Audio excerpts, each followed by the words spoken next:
உங்கள் தங்க நகை விற்று உடனடி பணம் பெற மேக்ஸ் கோல்ட் கால் 04445454545.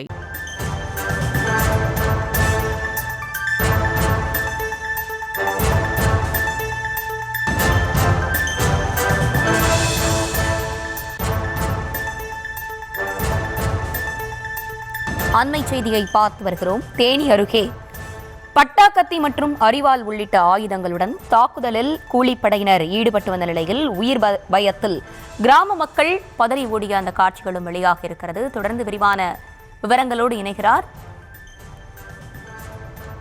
செய்தியாளர் பாலாஜி. வணக்கம். விரிவான விவரங்கள். ஆஷினி, தேனி அருகே உள்ள கைலாசப்பட்டியில பஞ்சர் கடை நடத்தி வருவர் பெருமாள். இவர் பார்த்தோன்னா கடையை முடித்து விட்டு தனது நண்பர்களுடன் கடை முன்னால் அமர்ந்து பேசிக் கொண்டிருந்தார். அப்போது பார்த்தோன்னா ஒரு 10க்கும் மேற்பட்ட மர்ம நபர்கள் கையில் பட்டாக்கத்தி அருவாளுடன் பெருமாளை நோக்கி ஓடி வந்தனர். இதனை கண்ட பெருமாள் மற்றும் அவர் நண்பர்கள் அனைவரும் அந்த இடத்தை விட்டு சென்ற போது பெருமாள் மற்றும் பெருமாளை இந்த பட்டாக்கத்தியுடன் அந்த கும்பல் சராமரியா தாக்கியது. இதனை தடுக்க முயன்ற அவரது நண்பர் செல்வத்துக்கும் பட்டாக்கத்திக்கு காயம் ஏற்பட்டது. பின்னர் அந்த கும்பல் அவர்கள் வந்த வழியாகவே தெருக்களின் வழியாக மீண்டும் ஓடி சென்று காரில் ஏறி சென்றனர். இதனால இந்த பகுதியில் ஒரு பரபரப்பு ஏற்பட்டது. பின்னர் காயமடைந்த இருவரையும் தேனி அரசு மருத்துவக் கல்லூரி மருத்துவமனைக்கு சிகிச்சைக்கு அனுமதிக்கப்பட்டிருக்காங்க.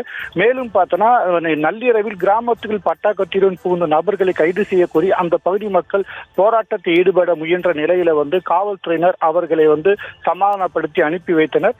இந்த காட்சியில் அனைத்துமே அங்கு வைக்கப்பட்டிருந்த சிசிடிவி கேமராவில் பதிவாகியுள்ளது. தற்போது வெளிவந்திருக்கிறது. ஹர்ஷினி, விவரங்களை வழங்கியமைக்கு நன்றி பாலாஜி. உங்கள் தங்க நகை விற்று உடனடி பணம் பெற மேக்ஸ் கோல்ட் கால் 04445454545.